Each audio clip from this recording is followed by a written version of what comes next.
can I speak in 10 minutes about the bonds of women over 3 generations? About how the astonishing strength of those bonds took hold in the life of a 4-year-old girl, huddled with her young sister, her mother and her grandmother, for 5 days and nights in a small boat in the China Sea more than 30 years ago.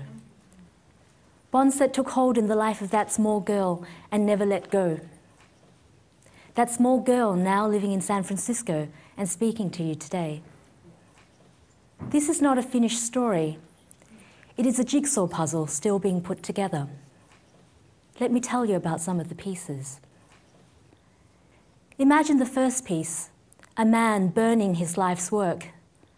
He is a poet, a playwright, a man whose whole life had been balanced on the single hope of his country's unity and freedom. Imagine him as the communists enter Saigon, confronting the fact that his life had been a complete waste. Words for so long, his friends now mocked him. He retreated into silence. He died broken by history. He is my grandfather. I never knew him in real life. But our lives are much more than our memories. My grandmother never let me forget his life. My duty was not to allow it to have been in vain, and my lesson was to learn that, yes, history tried to crush us, but we endured. The next piece of the jigsaw is of a boat in the early dawn, slipping silently out to sea. My mother Mai was 18 when her father died, already in an arranged marriage, already with 2 small girls. For her, life had distilled itself into one task, the escape of her family and a new life in Australia. It was inconceivable to her that she would not succeed. So after a 4-year saga that defies fiction, a boat slipped out to sea disguised as a fishing vessel. All the adults knew the risks. The greatest fear was of pirates, rape, and death. Like most adults on the boat, my mother carried a small bottle of poison. If we were captured, first my sister and I, then she and my grandmother would drink. My first memories are from the boat. The steady beat of the engine, the bow dipping into each wave, the vast and empty horizon. I don't remember the pirates who came many times but were bluffed by the bravado of the men on our boat, or the engine dying and failing to start for 6 hours.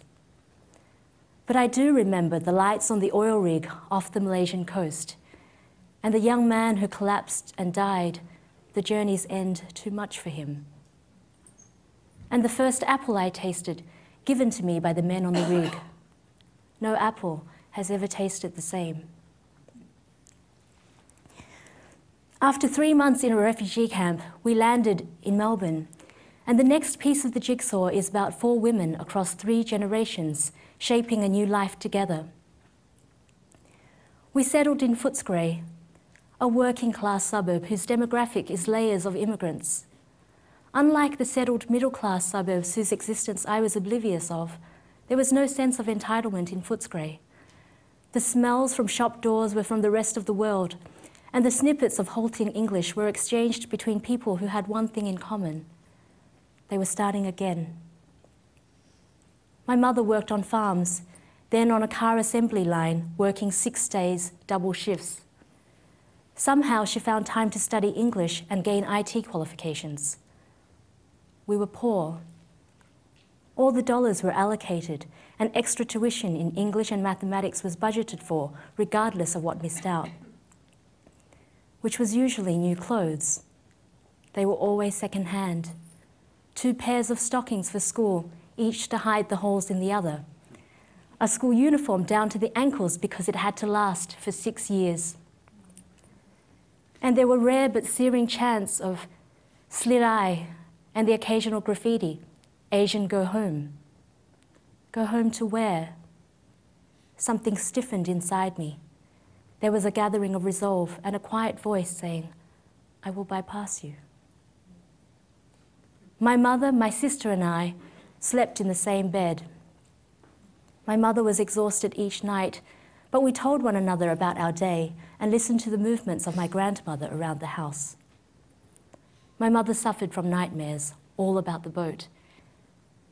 And my job was to stay awake until her nightmares came so I could wake her. She opened a computer store, then studied to be a beautician and opened another business. And the women came with their stories about men who could not make the transition, angry and inflexible, and troubled children caught between two worlds. Grants and sponsors were sought, centres were established. I lived in parallel worlds. In one, I was the classic Asian student, relentless in the demands I made on myself. In the other, I was enmeshed in lives that were precarious, tragically scarred by violence, drug abuse, and isolation. But so many over the years were helped, and for that work, when I was a final year law student, I was chosen as the Young Australian of the Year, and I was catapulted from one piece of the jigsaw to another, and their edges didn't fit. Tarnlee anonymous Footscray resident was now Tarnlee refugee and social activist, invited to speak in venues she had never heard of, and into homes whose existence she could never have imagined. I didn't know the protocols. I didn't know how to use the cutlery. I didn't know how to talk about wine. I didn't know how to talk about anything. I wanted to retreat to the routines and comfort of life in an unsung suburb. A grandmother, a mother, and two daughters, ending each day as they had for almost 20 years, telling one another the story of their day and falling asleep, the three of us still in the same bed. I told my mother I couldn't do it. She reminded me that I was now the same age she had been when we boarded the boat. No had never been an option. Just do it, she said, and don't be what you're not. So I spoke out on youth unemployment and education and the neglect of the marginalised and disenfranchised. And the more candidly I spoke, the more I was asked to speak.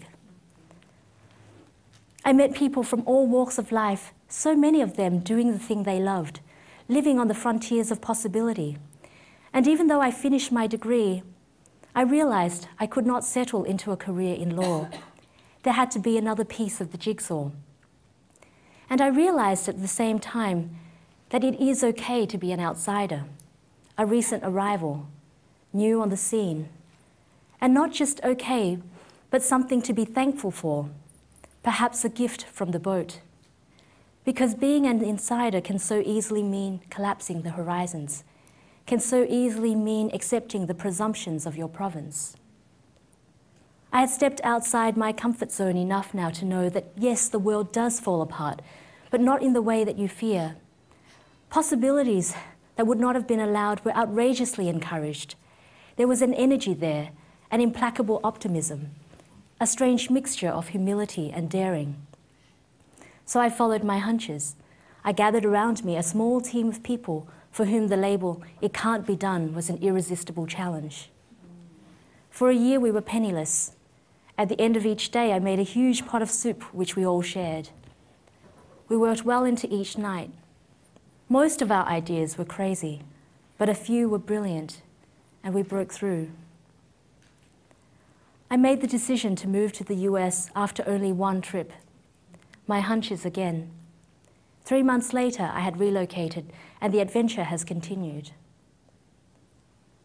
Before I close, though, let me tell you about my grandmother. She grew up at a time when Confucianism was the social norm, and the local Mandarin was the person who mattered. Life hadn't changed for centuries. Her father died soon after she was born. Her mother raised her alone. At 17, she became the second wife of a Mandarin whose mother beat her. With no support from her husband, she caused a sensation by taking him to court and prosecuting her own case, and a far greater sensation when she won.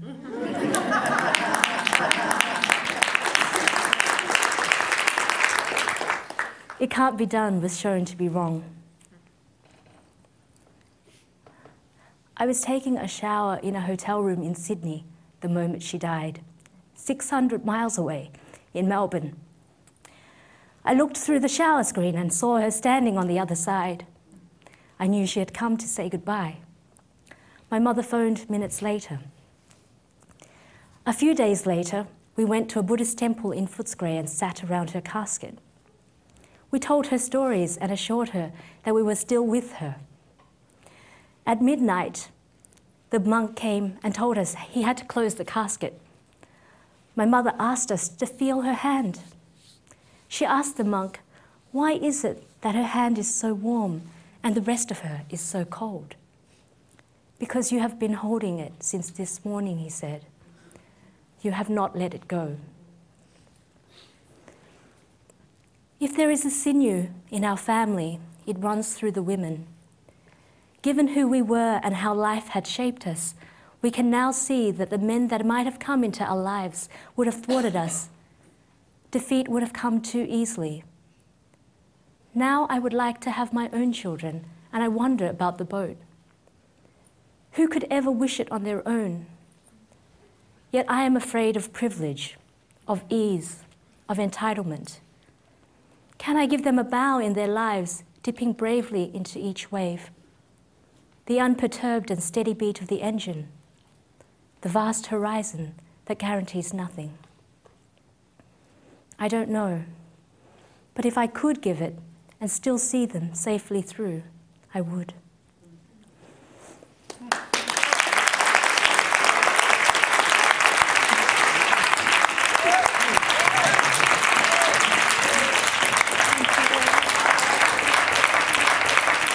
And also, Tan's mother is here today in the fourth or fifth row.